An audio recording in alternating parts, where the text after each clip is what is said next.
कहानी की शुरुआत समुद्र के बीच बसे एक रहस्यमयी टापू से हुई, जहां हमें एक विशाल स्टेडियम लोगों से खचाखच भरा दिखाई दिया। वहां मौजूद सभी लोगों की नजरें सामने खड़े स्टाफ पर टिकी थीं। तभी स्टाफ के इशारे पर 3 मीटर लंबी एक बड़ी शार्क धीरे धीरे चारे के तौर पर ऊपर खींच कर लाई गई। तभी वहां बैठे लड़के को समझ आ गया कि अभी कुछ बड़ा होने वाला है। उसने तुरंत अपने बड़े भाई को देखने के लिए कहा और जैसे ही उसका भाई सिर उठाकर देखने लगा, उसी पल पानी के अंदर से एक विशाल जीव अचानक बाहर निकल आया।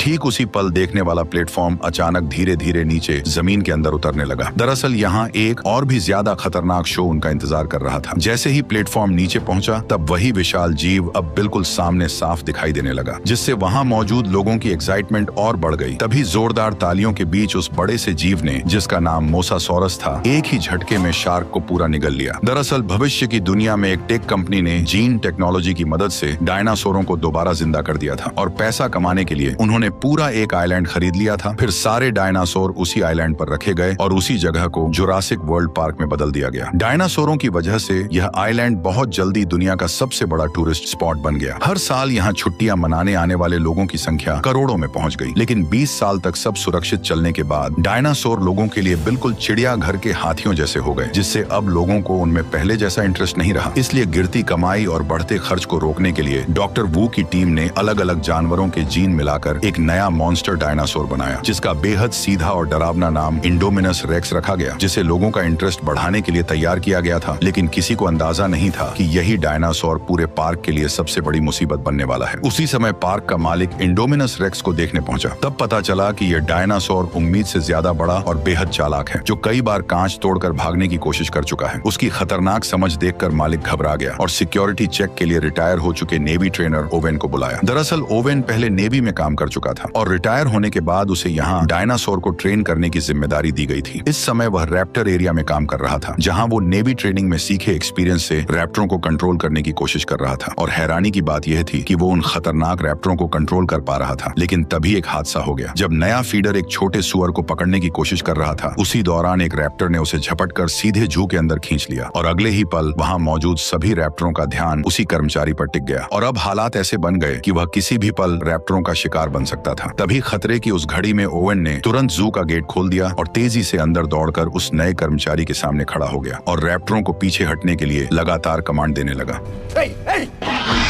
काफी कोशिशों के बाद ओवेन के साथी कर्मचारी को बाहर खींचने में कामयाब हो गए। लेकिन उसी वक्त रैप्टर नीचे झुककर शिकार की पोजीशन में आ गए, जिससे ओवेन को समझ आ गया कि अब उसकी जान खतरे में आ चुकी है। इसलिए वह एक तरफ कमांड देता रहा और दूसरी तरफ धीरे धीरे पीछे हटता गया। फिर जैसे ही गेट बंद होने ही वाला था, वह अचानक एक रोल मारकर ठीक समय पर बाहर निकल आया और इस तरह उसकी जान बच गई। इसके बाद क्लेरा ओवेन को इंडोमिनस रेक्स के पास ले गई और बताया कि यह टी रेक्स के जीन से बना एक सीक्रेट हाइब्रिड है, जो बचपन से अकेले पला है। यह सुनकर ओवेन ने चेतावनी दी कि अकेलापन उसे खतरनाक बना सकता है, इसलिए उसने तुरंत डायनासोर को दिखाने को कहा। लेकिन हैरानी की बात यह थी कि खाना डालने के बाद भी इंडोमिनस कहीं दिखाई नहीं दिया, जिससे सब बेचैन हो गए। और सबसे अजीब बात यह थी कि मॉनिटरिंग सिस्टम भी किसी तरह का हीट सिग्नल पकड़ नहीं पा रहा था, जैसे वह विशाल दानव अचानक हवा में गायब हो गया हो। तभी ओवेन की नजर दीवार पर पड़े बड़े बड़े पंजों के निशानों पर गई और इससे अंदाजा लगाया गया कि शायद इंडोमिनस दीवार पार करके बाहर निकल गया है। यह सुनते ही क्लेरा का चेहरा पीला पड़ गया। उसने तुरंत कंट्रोल सेंटर लौटने का फैसला किया और रास्ते में ही टीम को अलर्ट रहते हुए इंडोमिनस के शरीर में लगी लोकेशन चिप तुरंत ट्रैक करने को कहा। दूसरी तरफ पार्क के अंदर मौजूद ओवेन और गार्ड दीवार के पास जाकर ये देखने लगे कि आखिर इंडोमिनस बाहर कैसे निकला। लेकिन तभी कंट्रोल सेंटर से एक डरावनी खबर आई कि लोकेशन चिप दिखा रही है कि इंडोमिनस अभी भी अंदर ही है। ये सुनते ही सबके होश उड़ गए, क्योंकि उस समय तीनों लोग अभी भी उन्हीं पंजों के निशानों को ध्यान से देख रहे थे। कंट्रोल रूम के स्टाफ ने तुरंत गार्ड को फोन करके उन्हें जल्दी से वहां से निकलने के लिए कहा। ओवेन ने जैसे ही यह सुना, वह तुरंत मुड़कर अंदर वाले गेट की तरफ दौड़ पड़ा। लेकिन तभी आखिरी गार्ड ने देखा कि इंडोमिनस ठीक उस ओर बढ़ रहा है जिधर ओवेन भाग रहा था। तभी इस अफरा तफरी में अचानक डायनासोर ने एक गार्ड पर हमला कर दिया। घबराकर दूसरा गार्ड दीवार के पास बने गेट तक पहुंचा और उसे तुरंत खोल दिया। जब उसने देखा कि उसका साथी इंडोमिनस के हाथों मारा जा चुका है, तो डर के मारे वो घबरा गया और बिना सोचे समझे भागकर गेट के बाहर निकल गया। उधर ओवेन भी पूरी ताकत से दौड़ता रहा और आखिरकार गेट बंद होने से ठीक पहले बाहर निकलने में कामयाब हो गया। लेकिन इंडोमिनस ने गेट में बची छोटी सी दरार का फायदा उठाया और जोरदार टक्कर मारकर पूरा गेट तोड़ दिया और वो भी बाहर निकल आया। इस खतरनाक पल में ओवेन ने तुरंत जमीन पर स्लाइड मारकर खुद को एक कार के नीचे छुपा लिया और फिर बिना देर किए पीछे मुड़कर उस डायनासोर की हर हरकत पर नजर रखने लगा। उसके भारी कदमों की आवाज से उसे पता चला कि इंडोमिनस अब गार्ड की ओर बढ़ रहा है। उस समय कार के पीछे छिपा गार्ड इतना डरा हुआ था कि उसकी सांसें तक अटक चुकी थी। इसी बीच इंडोमिनस किसी राक्षस की तरह सामने आया और गार्ड को एक ही झटके में जिंदा निगल गया। अपनी जान बचाने के लिए ओवेन ने जल्दी से कार के फ्यूल टैंक को काट दिया और पेट्रोल बहने दिया ताकि उसकी गंध इंडोमिनस को कंफ्यूज कर दे और वह उसे सूंघ न पाए। और सच में कुछ ही देर बाद इंडोमिनस को उसकी मौजूदगी का पता नहीं चला और एक जोरदार दहाड़ लगाकर अचानक वहां से चला गया। लेकिन अब वह खतरनाक डायनासोर इंसानी कैद से बाहर निकल चुका था, जिस वजह से कंट्रोल रूम में बैठे सभी लोग घबरा गए। उसी वक्त उन्हें पता चला कि इंडोमिनस लगभग 5000 मीटर दूर विजिटर एरिया की तरफ बढ़ रहा है, जहां करीब 20,000 लोग मौजूद हैं। यह सुनते ही क्लेरा ने उस एरिया में अलार्म बजाने की तैयारी की, लेकिन तभी पास खड़े मालिक ने उसे तुरंत रोक दिया, क्योंकि चेतावनी जारी होते ही पूरा पार्क बंद करना पड़ता और सिक्योरिटी पर सवाल उठ जाते, जिससे पार्क बंद होने तक की नौबत आ सकती थी। इसलिए मालिक को भरोसा था कि सिक्योरिटी टीम उस डायनासोर को संभाल लेगी। उसी समय सोल्जर्स की टीम उस जगह पहुंच चुकी थी जहां ट्रैकिंग चिप इंडोमिनस की लोकेशन दिखा रही थी, लेकिन वहां पहुंचने के बाद भी उन्हें इंडोमिनस कहीं दिखाई नहीं दिया। तभी टीम लीडर ने देखा कि जमीन पर पड़ा ट्रैकर इंडोमिनस के शरीर से निकाल दिया गया है। उसी पल अचानक कुछ खून की बूंदें रहस्यमय तरीके से उसके हाथ पर गिरने लगी। ये देखते ही सभी लोग डर कर ऊपर देखने लगे और जो नजारा उन्होंने देखा उसने सबको हैरान कर दिया। दरअसल इंडोमिनस ने गिरगिट के जीन की मदद से खुद को आसपास के माहौल में पूरी तरह छिपा लिया था। ये देखते ही टीम लीडर भागने ही वाला था कि उसी पल इंडोमिनस ने उसे पकड़ लिया। बाकी सभी गार्ड तुरंत अपनी स्टन गन उठाकर उस पर फायर करने लगे, लेकिन अगले ही पल इंडोमिनस ने अपने भारी पैर से टीम लीडर को कुचलकर मौत के घाट उतार दिया। बाकी गार्ड उसे रोकने के लिए आगे बढ़े और लगातार इलेक्ट्रिक शॉट मारते रहे, लेकिन इंडोमिनस ने एक एक करके सभी को बेरहमी से मार गिराया और 1 मिनट से भी कम समय में कई लोग अपनी जान गंवा बैठे। ये खबर मिलते ही ओवन ने गुस्से में क्लेरा को चेतावनी दी कि इंडोमिनस एक ऐसा मॉन्स्टर है जिसे खुद भी नहीं पता कि वह असल में क्या है, और अगर वह जंगल से बाहर निकल गया तो वह हर जिंदा चीज को मारना शुरू कर देगा, क्योंकि ऐसा करके ही वह जिंदा रह सकता है। इसलिए उसे रोकने के लिए असली हथियारों का इस्तेमाल करना ही पड़ेगा। लेकिन क्लेरा अपने मेहनत से बनाए इस पार्क को जंग का मैदान बनते नहीं देखना चाहती थी। इसी वजह से उसने ओवन की सलाह को नकार दिया। यह सुनकर ओवन गुस्से में कंट्रोल रूम से बाहर चला गया, लेकिन पार्क में मौजूद 20,000 से ज्यादा लोगों की सेफ्टी के लिए क्लेरा ने आखिरकार पूरे पार्क में अलार्म बजा दिया। उसी समय दोनों भाई पार्क के एक प्रोजेक्ट का मजा लेने जा रहे थे और जैसे ही उनकी टूर कार स्टार्ट हुई उसी पल स्टाफ को खतरे की चेतावनी मिल गई। इसलिए उन्होंने तुरंत बाकी सभी टूर कारों को रोक दिया। लेकिन अजीब बात यह थी कि दोनों भाइयों की कार नहीं रुकी और वह धीरे धीरे पार्क के अंदर की ओर बढ़ती चली गई। इस इलाके में कई तरह के शाकाहारी डायनासोर खुलेआम घूम रहे थे, जैसे 3 सींग वाला ट्राइसेराटॉप्स, बड़े बड़े हड्डी जैसे प्लेट वाले स्टेगोसोरस और वहीं लंबी गर्दन वाला ब्रैकियोसोरस। ये सभी डायनासोर काफी शांत थे, लेकिन तभी टूर कार के अंदर अचानक एक चेतावनी सुनाई दी, जिसमें बताया गया कि सिस्टम में गड़बड़ी आ गई है और गाड़ी अब अपने आप होटल की तरफ वापस लौटेगी। लेकिन बड़ा भाई लौटना नहीं चाहता था। ऊपर से दोनों पार्क की ऑपरेशन मैनेजर क्लेरा के भतीजे थे, इसलिए उनके पास एक खास एक्सेस वाला रिस्टबैंड था। इसी वजह से उसने सीधे सिस्टम को कंट्रोल कर लिया और अपने छोटे भाई को लेकर पार्क के और अंदर की तरफ बढ़ गया। उधर क्लेरा को भी अचानक अपने भतीजों की याद आई और उसने तुरंत बड़े भतीजे को फोन मिलाया, लेकिन उसी समय नेटवर्क चला गया। इसलिए उसने घबराकर स्टाफ से पूछा कि क्या सभी टूर कार वापस लौट आई हैं। जांच करने पर पता चला कि बस एक ही टूर कार अभी तक वापस नहीं आई थी और वही कार उसके दोनों भतीजों की थी। ये सुनते ही क्लेरा घबरा गई और तुरंत रेस्क्यू टीम को वहां जाने को कहा, लेकिन रेस्क्यू टीम पहले से ही व्यस्त थी, इसलिए मजबूरी में उसे ओवेन के पास जाकर मदद मांगनी पड़ी। उधर दोनों भाई पार्क के टूर एरिया के आखिरी हिस्से तक पहुंच चुके थे और तभी उन्होंने देखा कि सामने की फेंस किसी ताकतवर चीज ने तोड़ दी थी। जब उन्हें आगे जाने का रास्ता दिखा तो बड़ा भाई कार को तुरंत अंदर ले गया। थोड़ी देर बाद वे एक घने जंगल वाले इलाके में पहुंचे जहां कई एंकाइलोसोरस घूम रहे थे और पहली नजर में उन्हें 4 ही दिखाई दे रहे थे, लेकिन छोटे भाई ने जोर देकर कहा कि वहां 5 हैं। इसलिए बड़े भाई ने फिर से ध्यान से गिनती शुरू की। तभी उन्हें समझ आया कि कार के कांच में जो परछाई दिख रही है वह असल में 5वां नहीं बल्कि उनके पीछे खड़ा इंडोमिनस रेक्स है, जो चुपचाप उनके पास आ चुका था। उसने जोरदार दहाड़ मारते हुए कार को लात मार दी, जिससे दोनों भाई कार के साथ कई फीट दूर पहुंच गए। जैसे ही बड़ा भाई घबराकर कोई नाकाम कोशिश करने वाला था, तभी एक एंकाइलोसोरस की भारी पूंछ कार से टकराई और गाड़ी उलटकर दूर जा गिरी। इंडोमिनस रेक्स ने सोचा कि एंकाइलोसोरस उसका शिकार छीन रहा है, इसलिए उसने तुरंत उस पर हमला कर दिया और दोनों के बीच जबरदस्त लड़ाई शुरू हो गई। जब उसने एंकाइलोसोरस को काटने की कोशिश की तो उसकी मजबूत खाल की वजह से उसके दांत अचानक हिलने लगे। गुस्से में उसने अपने नुकीले पंजों से एंकाइलोसोरस की पीठ पर गहरा वार किया और आखिरकार उसे पलटकर एक ही झटके में मार डाला। ये सब देखकर दोनों भाई डर से कांप उठे और उसी वक्त क्लेरा का फोन फिर से बज उठा। फोन की आवाज सुनते ही इंडोमिनस को अचानक कार के अंदर मौजूद शिकार का ध्यान आया और थोड़ी देर उसे घूरने के बाद उसने अपने पंजे से कार को जकड़ लिया। फिर उसने अपना विशाल मुंह खोलकर सीधे उसे निगलने की कोशिश की, लेकिन जब ऐसा करने में उसे मुश्किल हुई तो उसने चालाकी दिखाई। उसने कार को दांतों से पकड़कर जोर जोर से जमीन पर पटकना शुरू कर दिया। कांच टूटने ही वाला था कि तभी बड़े भाई ने मौका देखकर अपनी सीट बेल्ट खोल दी और छोटे भाई को पकड़कर कार से बाहर निकल आया। लेकिन उनकी यह हरकत इंडोमिनस की तेज आंखों से छिप नहीं सकी और उसने तुरंत उनका पीछा करना शुरू कर दिया। खुशकिस्मती से सामने एक छोटा सा झरना था, लेकिन इंडोमिनस ने पास आते ही अपना विशाल मुंह खोला। तभी दोनों भाई सही समय पर झरने में कूदकर उसकी पकड़ से बच निकले। उसी समय क्लेरा भी जंगल में पहुंच गई, लेकिन कुछ ही देर में उसे समझ आ गया कि यहाँ हालात पूरी तरह बदल चुके हैं। चारों तरफ इंडोमिनस के हाथों मारे गए डायनासोरों की लाशें बिखरी पड़ी थीं। ये देखकर ओवेन को और भी यकीन हो गया कि इंडोमिनस किसी भी चीज को जिंदा छोड़ने वाला नहीं है। कुछ ही देर में उन्हें वह टूर कार मिल गई जिसमें दोनों भाई बैठे थे। लेकिन जब क्लेरा ने टूटी हुई कार और जमीन पर पड़ा मोबाइल देखा तो उसे लगा कि उसके भतीजों को इंडोमिनस खा चुका है। यह सोचकर वह बुरी तरह टूट गई। तभी ओवेन ने जमीन पर उभरे पैरों के निशान देखे जो उन्हें झरने तक ले गए। वहां पहुंचकर उसने अंदाजा लगाया कि लड़के जिंदा हैं और शायद यहाँ से बचकर निकल गए हैं। यह सुनकर क्लेरा को थोड़ी राहत मिली, लेकिन उसी समय कंट्रोल रूम में बैठे स्टाफ को एक और खतरनाक बात पता चली कि पार्क के अलार्म की वजह से 20,000 से ज्यादा लोग अब रिजॉर्ट एरिया में इकट्ठा हो चुके हैं और इंडोमिनस ज्यादा से ज्यादा शिकार करने के लिए तेजी से उसी रिजॉर्ट की तरफ बढ़ रहा है, जिससे साफ था कि एक बहुत बड़ी तबाही होने वाली है। मजबूरी में पार्क के मालिक ने आखिरकार फैसला किया कि उसे भारी हथियारों का इस्तेमाल करना पड़ेगा, लेकिन स्टाफ की कमी होने की वजह से मालिक खुद हेलीकॉप्टर उड़ाकर भारी हथियारों के साथ इंडोमिनस का शिकार करने निकल पड़ा। जब टीम ने इंडोमिनस को ढूंढ लिया तो बिना किसी देरी के उस पर फायरिंग शुरू कर दी। तेज फायरिंग के चलते इंडोमिनस रेक्स सीधे फ्लाइंग डायनासोर के एरिया में घुस गया, जहां 50 इंच और 100 इंच के फ्लाइंग डायनासोर इधर उधर भागने लगे, जिससे पूरे टापू पर हड़कंप मच गया। तभी फायरिंग कर रहे सैनिकों में से एक को उड़ते हुए डायनासोर ने बाहर खींच लिया और दूसरा डायनासोर के कांच से टकराते ही मारा गया। तभी हेलीकॉप्टर धीरे धीरे कंट्रोल खोकर नीचे गिरने लगा और हमारे अमीर किरदार इरफान खान अपनी जान गंवा बैठे। तभी अचानक वे सभी डायनासोर उड़ते हुए सामने आ गए। उन्हें पास आते देख ओवेन तुरंत क्लेरा के साथ मिलकर जंगल की ओर भागने लगा। उधर दोनों भाई सुनसान पड़ी कार की मदद से जंगल से बाहर निकल रहे थे, लेकिन छोटे भाई ने देखा कि पंख वाले डायनासोर उनके पीछे पीछे आ रहे हैं। खतरे को भांपते ही उसने बड़े भाई को जल्दी से कार चलाने को कहा। आखिरकार वे पार्क के एंट्री गेट तक पहुंच गए और वहां के स्टाफ ने उन्हें देख लिया। अपने भतीजे का मैसेज मिलने पर क्लेरा और ओवेन भी जंगल से बाहर निकले और एक कार पाकर उन्होंने तय किया कि वे रिसोर्ट में मिलेंगे। इस बीच पार्क की सभी राइड्स तुरंत बंद कर दी गईं और सभी विजिटर मजबूर होकर रिसोर्ट में वहीं रुक गए। तभी पब्लिक ब्रॉडकास्ट से इमरजेंसी नोटिस आया और लोगों को तुरंत छुपने के लिए कहा गया। शुरुआत में लोग नहीं समझ पाए कि क्या हो रहा है, लेकिन जैसे ही उन्होंने आसमान में उड़ते पंख वाले डायनासोर देखे तो उन्हें सब समझ में आ गया। घबराकर सभी लोग इधर उधर भागने लगे, लेकिन पंख वाले डायनासोर इतने तेज थे कि जल्दी ही लोगों के सामने पहुंच गए और हमला शुरू कर दिया। पार्क में हर जगह चीख पुकार सुनाई देने लगी। इसी बीच दोनों भाई रिसोर्ट तक पहुंच गए और क्लेरा की असिस्टेंट से टकरा गए, लेकिन बदकिस्मती से असिस्टेंट जैसे ही उन्हें दूर ले जाने वाली थी तभी एक पंख वाला डायनासोर उसे पकड़कर ले गया और उसे झील में फेंक दिया। लेकिन डायनासोर को पता नहीं था कि यह मोसासोरस का इलाका है और अनजाने में वे सभी पानी में उतरकर लगातार महिला पर हमला करते रहे। दोनों भाई ये सब देखकर पूरी तरह डर चुके थे। जैसे ही पंख वाले उड़ने की कोशिश करने लगे तभी मोसासोरस अचानक मुंह खोलते हुए पानी से बाहर आया और लड़की को डायनासोर के साथ निकल गया। ये देखकर घबराए हुए दोनों भाई जान बचाने के लिए छुपने की जगह ढूंढने लगे, लेकिन तभी सिक्योरिटी टीम मौके पर पहुंच गई और उन्होंने ट्रैंक्विलाइजर गन से फायर करके फ्लाइंग डायनासोरों को कुछ समय के लिए पीछे हटने पर मजबूर कर दिया, जिससे रिजॉर्ट एरिया को थोड़ी राहत मिल गई। लेकिन अभी हालात और भी बिगड़ने वाले थे, क्योंकि मिलिट्री ऑफिसर के आते ही उसने सारा कंट्रोल अपने हाथ में ले लिया और मौका मिलते ही अपना असली प्लान शुरू कर दिया। असल में वो रैप्टरों की मदद से उस खतरनाक डायनासोर का शिकार करना चाहता था, ताकि साबित किया जा सके कि ये रैप्टर मिलिट्री के लिए एक हथियार बन सकते हैं। जब ओवेन को यह पता चला तो वह तुरंत वहां पहुंचा और गुस्से में ऑफिसर को जोरदार मुक्का मार दिया, क्योंकि इन रैप्टरों को उसने बचपन से पाला था और वह उन्हें किसी खतरनाक मिशन में नहीं झोंकना चाहता था। लेकिन अब पूरे पार्क में मौजूद 20,000 लोगों की जान दांव पर थी, इसलिए काफी सोचने के बाद आखिरकार ओवेन को भी इस मिशन के लिए मजबूर होकर हाँ करनी पड़ी। उन्होंने इंडोमिनस रेक्स को पकड़ने के लिए एक तरह का हाइड एंड सीक गेम खेलने का फैसला किया। प्लान यह था कि पहले रैप्टर अपनी तेज सूंघने की ताकत से इंडोमिनस का पता लगाएंगे और आर्मी उनकी पीछे पीछे रहकर सही मौके पर भारी हथियारों से हमला करेंगे। उधर कलेरा को डर था कि दोनों भाई फिर कहीं भाग न जाएं, इसलिए उसने उन्हें एक सुरक्षित कंट्रोल ट्रेन के अंदर बैठा दिया और खुद सामने बैठकर इस पूरे ऑपरेशन को मॉनिटर करने लगी। तैयारी पूरी होने के बाद ओवेन ने इंडोमिनस के मांस का एक टुकड़ा निकाला, फिर उसने वह मांस रैप्टरों को सूंघाया और जब सभी रैप्टर तैयार हो गए तब ओवेन ने आखिरकार उनके पिंजरे खोल दिए। इसके बाद हथियारों से लैस सैनिक भी उनके पीछे पीछे जंगल के अंदर बढ़ने लगे। पूरा दल रैप्टरों के पीछे तेजी से घने जंगल में आगे बढ़ता गया और आखिरकार एक सुनसान जगह पर अचानक रैप्टर रुक गए। सभी सैनिक तुरंत सतर्क हो गए और अपने हथियार सामने की ओर तान दिए, लेकिन उन्हें यह बिल्कुल अंदाजा नहीं था कि अगले ही पल कुछ बेहद अजीब होने वाला है। इसी टेंशन भरे माहौल में अचानक एक विशाल जीव धीरे धीरे जंगल से बाहर आने लगा और देखते ही देखते इंडोमिनस रेक्स सबके सामने आ खड़ा हुआ। ओवेन का प्लान था कि ट्रेन किए हुए रैप्टर इस डायनासोर पर हमला करेंगे, लेकिन हैरानी की बात यह थी कि दोनों तरफ के डायनासोर अचानक एक दूसरे को घूरने लगे, जैसे कोई अजीब बातचीत हो रही हो। रैप्टरों ने तुरंत हमला नहीं किया, बल्कि उन्होंने इंसानों की मौजूदगी को ही इंडोमिनस के सामने जाहिर कर दिया। ये देखकर ओवेन को भी कुछ गड़बड़ होने का एहसास हुआ। उसे अचानक समझ आया कि इंडोमिनस के शरीर में शायद रैप्टर का डीएनए भी मिला हुआ है। इसी वजह से वह रैप्टरों के साथ किसी तरह से बात कर पा रहा है। कंट्रोल रूम में बैठा ऑफिसर यह देखकर घबरा गया। उसने तुरंत सभी सैनिक को फायरिंग का ऑर्डर दे दिया। यहीं से हालात पूरी तरह बिगड़ गए, क्योंकि जिस प्लान से इंडोमिनस को खत्म करना था, उसी ने रैप्टरों को इंसानों के खिलाफ खड़ा कर दिया। लेकिन जब सैनिकों ने देखा कि डायनासोर जंगल की तरफ भाग रहे हैं, तो वे भी उनके पीछे दौड़ पड़े। कुछ ही मिनटों के अंदर पूरी टीम लगभग रैप्टरों के हमले में खत्म हो गई और यह सब देखकर क्लेरा बुरी तरह घबरा गई। तभी सामने से एक सैनिक आया जो अभी अभी रैप्टरों से जान बचाकर भागा था, लेकिन जैसे ही वह कार में बैठने वाला था, तभी एक रैप्टर ने पीछे से उस पर हमला कर दिया। यह नजारा देखकर कार में बैठे दोनों भाई घबरा गए। हालत बिगड़ते देख क्लेरा ने तुरंत कार स्टार्ट की और वहां से तेजी से निकलने लगी, लेकिन तभी दूसरी तरफ से एक और रैप्टर अचानक उनकी तरफ दौड़ता हुआ आ गया। कार का दरवाजा खुला हुआ था और किसी भी पल रैप्टर उन तक पहुंच सकता था। घबराकर उन्होंने पास पड़े कंटेनर उठाए और उन्हें कार के बाहर फेंकना शुरू कर दिया ताकि रैप्टर का रास्ता रुक जाए, लेकिन रैप्टर बड़ी आसानी से उनसे बचते हुए गाड़ी का पीछा करते रहे। क्लेरा ने कांच में देखा कि रैप्टर तेजी से उनके करीब आता जा रहा है, इसलिए उसने अचानक स्टीयरिंग घुमाया और कार से जोरदार टक्कर मारकर रैप्टर को गिरा दिया। लेकिन उसी समय दूसरी तरफ से एक और रैप्टर दोनों भाइयों के बिल्कुल करीब पहुंच गया। घबराकर दोनों ने इलेक्ट्रिक स्टिक से उस पर वार कर दिया। ठीक उसी वक्त ओवेन भी वहां पहुंच गया। फिर सभी लोग जल्दी से कंट्रोल रूम की तरफ निकल पड़े। उधर कंट्रोल रूम में मौजूद ऑफिसर ने जब देखा कि ऑपरेशन पूरी तरह फेल हो चुका है, तो वह गुस्सा होने के बजाय और भी खुश होकर लैब पहुंच गया। पर जब ओवेन और बाकी लोग भी लैब में पहुंचे, तो वे हैरान रह गए, क्योंकि वहां के सारे कर्मचारी पहले ही हेलीकॉप्टर से भाग चुके थे। तभी डॉक्टर के प्राइवेट ऑफिस में उन्हें इंडोमिनस के जीन का असली राज पता चला। असल में इस मॉन्स्टर के अंदर दर्जनों अलग अलग जीवों के जीन मिलाए गए थे। ये सच सामने आने के बाद ऑफिसर भी बाहर आ गया। उसने साफ साफ बताया कि यह सब उसी का प्लान था और उसी की वजह से इतना खतरनाक जानवर बनाया गया था। लेकिन इससे पहले कि वह अपनी बात खत्म कर पाता, रैप्टरों का झुंड अचानक उस जगह पर पहुंच गया और अगले ही पल एक रैप्टर सीधे ऑफिसर की तरफ बढ़ गया। डर के मारे ऑफिसर ने तुरंत वही तरीका अपनाने की कोशिश की जो ओवेन रैप्टरों को ट्रेन करते समय अपनाता था, लेकिन तभी रैप्टर ने उस पर हमला कर दिया। ये देखकर ओवेन, क्लेरा और बच्चों के साथ तुरंत लैब से भाग निकला। तभी अचानक बाकी बचे 3 रैप्टर दौड़ते हुए उनके सामने आ खड़े हुए और उन्हें चारों तरफ से घेर लिया। इन रैप्टरों में एक के शरीर पर नीली धारियां थीं और उसका नाम ब्लू था, जो इस पूरे झुंड की लीडर थी। ओवेन ने उसकी आंखों में देखा और समझ गया कि वह उसकी दुश्मन नहीं है, इसलिए उसने तुरंत उसके सिर से कंट्रोल वाला उपकरण हटा दिया। तभी अचानक इंडोमिनस भारी कदमों के साथ वहां आ पहुंचा और धीरे धीरे उनकी तरफ बढ़ने लगा। लेकिन इसके बाद जो हुआ वह किसी ने नहीं सोचा था। इंडोमिनस ने रैप्टरों को इंसानों पर हमला करने का आदेश देने की कोशिश की, लेकिन ब्लू ने अचानक मुड़कर ओवन की तरफ देखा, जैसे उसे कुछ याद आ गया हो, और उसने इंसानों पर हमला करने के बजाय ओवन को भागने का इशारा किया। इसके बाद उसने इंडोमिनस की तरफ मुड़कर गुस्से में जोरदार दहाड़ लगाई। ये देखकर इंडोमिनस और भी ज्यादा भड़क गया। उसने अपनी भारी पूंछ घुमाकर ब्लू को कई मीटर दूर फेंक दिया, लेकिन जैसे ही पीछे खड़ी उसकी दोनों बहनों ने अपने लीडर को लड़ते देखा, तो उन्होंने तुरंत पलटकर जबरदस्त हमला शुरू कर दिया। लेकिन इंडोमिनस रेक्स का विशाल शरीर और उसकी खतरनाक ताकत के सामने उनका हमला बेहद कमजोर साबित हुआ और देखते ही देखते दोनों रैप्टर लड़ते लड़ते मारी गई। इसी बेहद खतरनाक पल में क्लेरा के दिमाग में अचानक एक आइडिया आया। उसने तुरंत कंट्रोल रूम में मौजूद अपने साथी से कांटेक्ट करके नंबर 9 वाले बाड़े को खोलने को कह दिया, क्योंकि इस वक्त उन्हें इस ताकतवर डायनासोर को खत्म करने के लिए उससे भी ज्यादा ताकतवर डायनासोर की सख्त जरूरत थी। जैसे ही बाड़ा खुला तो वहीं पहला खतरनाक टी-रेक्स बाहर निकला, जिसे 20 साल पहले तैयार किया गया था। क्लेरा चालाकी से जल्द ही टी-रेक्स को इंडोमिनस रेक्स के सामने ले आई और यहीं से दोनों दानवों के बीच की भयानक जंग शुरू हो गई। जब टी-रेक्स ने इस अजीब हाइब्रिड से आमने सामने टक्कर ली, तो उसने इंडोमिनस रेक्स को याद दिला दिया कि यहाँ का असली बॉस कौन है। लेकिन जबरदस्त लड़ाई के दौरान ताकत के फर्क और इंडोमिनस रेक्स के बेहद खतरनाक पंजों की वजह से बूढ़ा टी-रेक्स धीरे धीरे कमजोर पड़ने लगा। ठीक उसी खतरनाक पल में ब्लू दोबारा लौट आई और बिना देर किए लड़ाई में कूद पड़ी। उसके फुर्तीले शरीर ने पल भर में इंडोमिनस रेक्स का ध्यान भटका दिया और इसी वजह से टी-रेक्स को हमला करने का मौका मिल गया। उसने खुद को संभालते हुए ब्लू के साथ मिलकर इंडोमिनस रेक्स पर घातक हमला कर दिया। आखिरकार दोनों की मदद की बदौलत टी-रेक्स को सही मौका मिल गया और उसने पूरी ताकत से इंडोमिनस रेक्स को जोरदार झटके से दूर फेंक दिया। लेकिन इस भयानक टक्कर की गूंज ने तुरंत समुद्र के असली शिकारी का ध्यान खींच लिया और तभी विशाल मोसासॉरस अचानक पानी से बाहर उछल पड़ा। उसने बिजली की रफ्तार से इंडोमिनस रेक्स की गर्दन को अपने जबड़ों में जकड़ा और उसे गहरे समुद्र में घसीट ले गया। और इंडोमिनस रेक्स हमेशा के लिए टाटा गुड बाय गया।